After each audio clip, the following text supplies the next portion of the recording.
They were the perfect all-American family. No mother, 3 sons, 1 wisecracking grandfather, and 12 seasons of Tuesday nights that felt like home. But behind that wood-paneled front door, the truth was very different.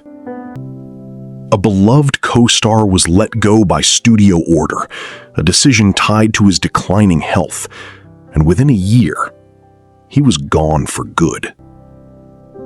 A young actor spent entire scenes talking to a mark on the wall because the biggest star on the show often wasn't even there.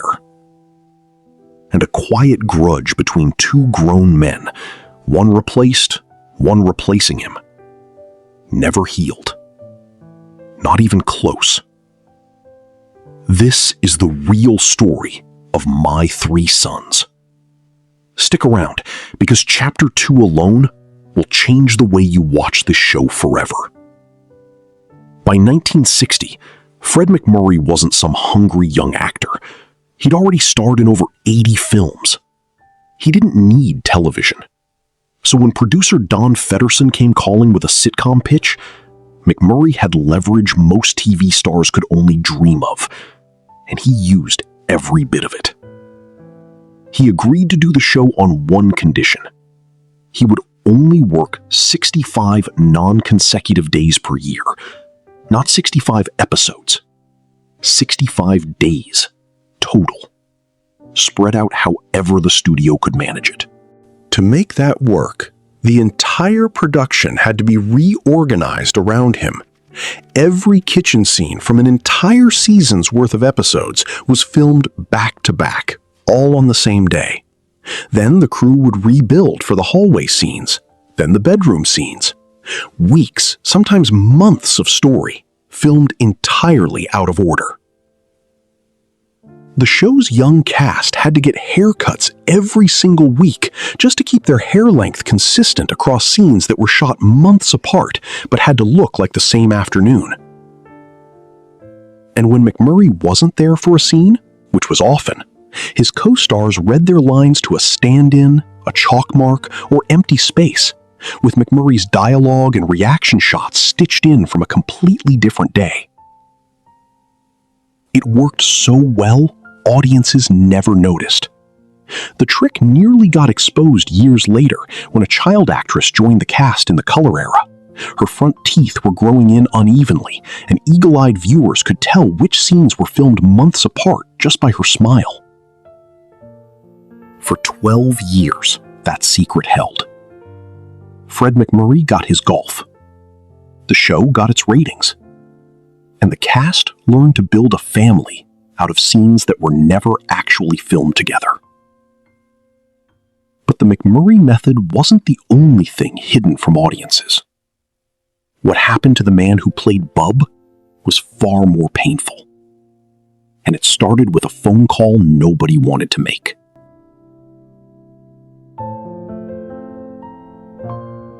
Before he was Bub, William Frawley was already a legend. Fred Mertz, the gruff neighbor on I Love Lucy, opposite Vivian Vance's Ethel. Off-camera, Frawley and Vance famously couldn't stand each other. When Lucy ended, Frawley needed work, and My 3 Sons gave him a second act as the boy's cranky, lovable live-in grandfather. For 5 seasons, it worked beautifully. But by 1964, Frawley was in his late 70s, and the years were catching up fast.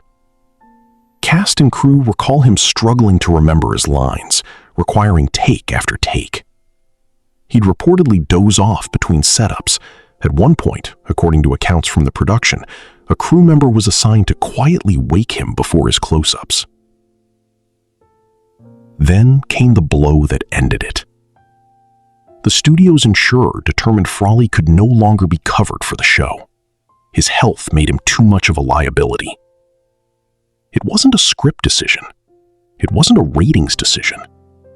It was a health insurance exam he simply couldn't pass. In the fall of 1964, Frawley was let go.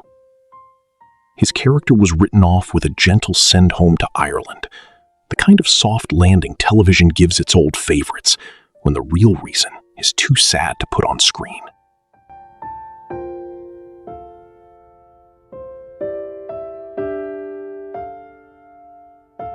He didn't have long left. On March 3rd, 1966, about a year after his last appearance, Frawley collapsed of a heart attack while walking along Hollywood Boulevard, having just left a movie theater. He was 79. Fred MacMurray and executive producer Don Feddersen served as pallbearers at his funeral. So did his old I Love Lucy co-star, Desi Arnaz. It was, by all accounts, a dignified goodbye for a man whose final years had been anything but easy.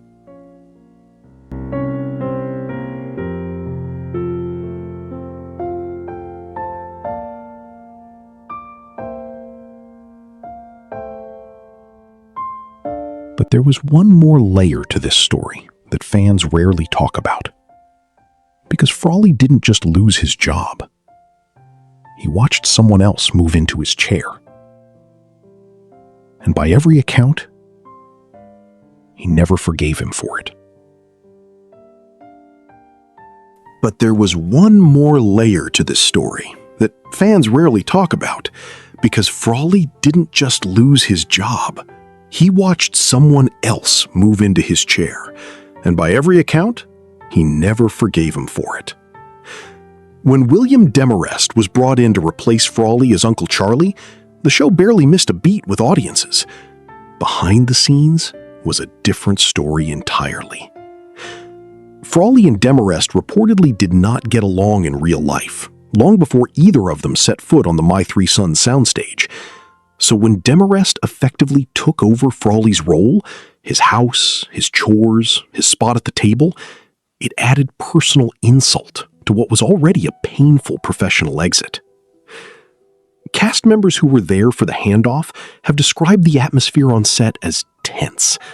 The day Bub's belongings were packed up for his fictional trip to Ireland and Uncle Charlie's things moved in was, by multiple accounts, an uncomfortable one for everybody on that soundstage. Demarest, for his part, had nothing to do with Frawley's firing. That decision came entirely from the studio's insurance department. But that distinction didn't make the wound any less real for a proud actor who'd played that house for 5 years and never wanted to leave it. Demarest went on to play Uncle Charlie for the rest of the show's run, 7 more seasons, longer than Frawley's entire tenure. He made the role his own. But the shadow of how he got there never fully disappeared from the show's history. Frawley wasn't the only member of the original family forced out the door. Just 1 season later, the eldest son walked away too. And this time, it wasn't his health. It was a fight over control. Tim Considine played Mike, the eldest Douglas son, for the first 5 seasons, and he wasn't just an actor on the show. He wrote 2 episodes and directed 1.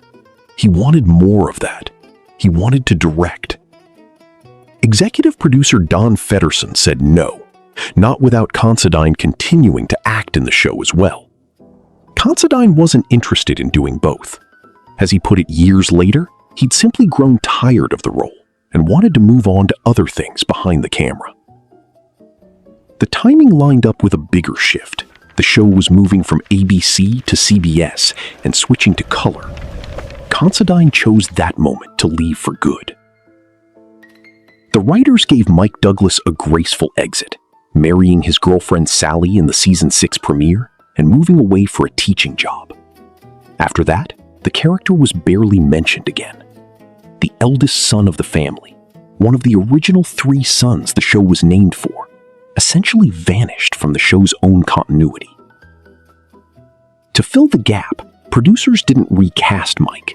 They created someone new entirely, and the choice they made would reshape the entire cast dynamic and launch the career of a boy who was already on set every day, Stanley Livingston's real-life little brother, Barry.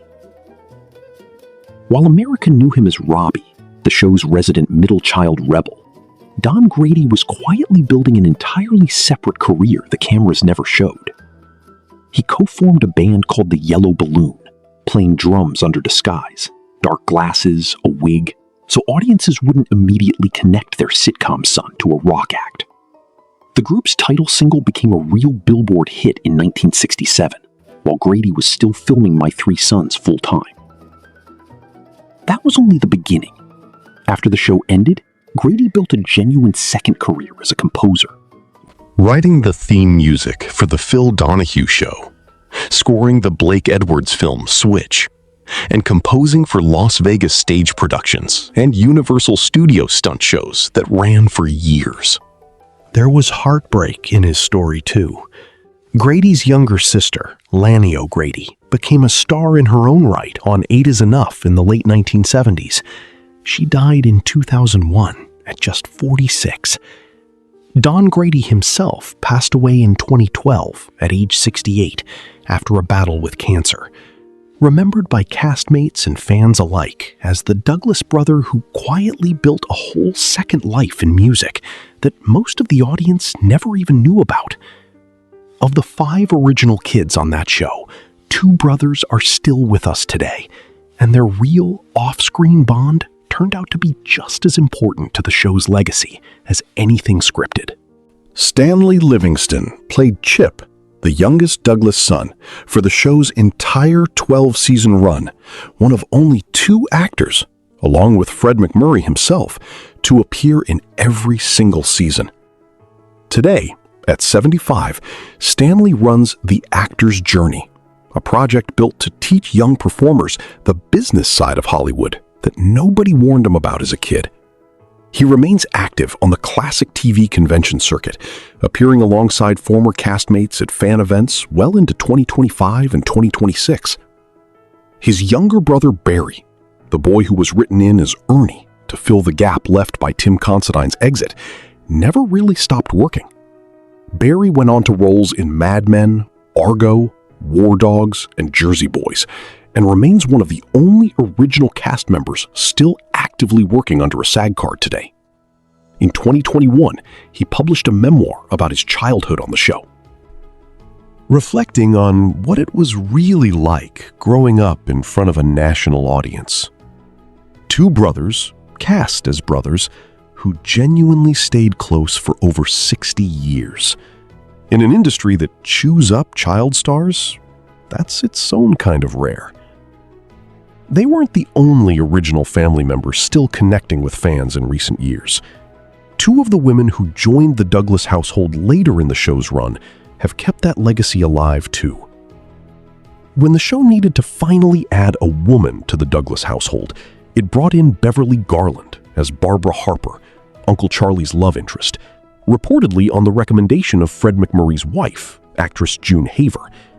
Garland became a steady, grounding presence in the show's final seasons, remembered fondly by castmates for bringing warmth to a house that had gone 12 years without a mother figure. Tina Cole joined as Katie, marrying into the Douglas family on screen in 1967 and staying with the show through its final season in 1972. Decades later, she's remained one of the most visible original cast members at fan conventions, appearing at classic TV autograph shows in California and beyond through 2025, often reuniting with Stanley Livingston, Barry Livingston, and fellow castmate Dawn Lynn for panels that draw fans who grew up on the show 60 years ago. Of the show's original core cast, only Stanley and Barry Livingston, Tina Cole, and Dawn Lynn remain with us. Every reunion they do now is a little rarer than the last. My Three Sons ran for 12 years and 380 episodes, longer than almost any live-action sitcom in American television history. On screen, it never missed a beat. Off screen, it survived a firing, a walkout, a feud that never healed, and a filming trick so well hidden, most fans never noticed it at all. That's the thing about the shows we grew up with. The warmth was real, but so was everything happening just outside the frame. So tell us, what's the episode that takes you right back? Drop it in the comments below, and if you want more of the real stories behind the shows that raised us, hit subscribe. There's a lot more where this came from.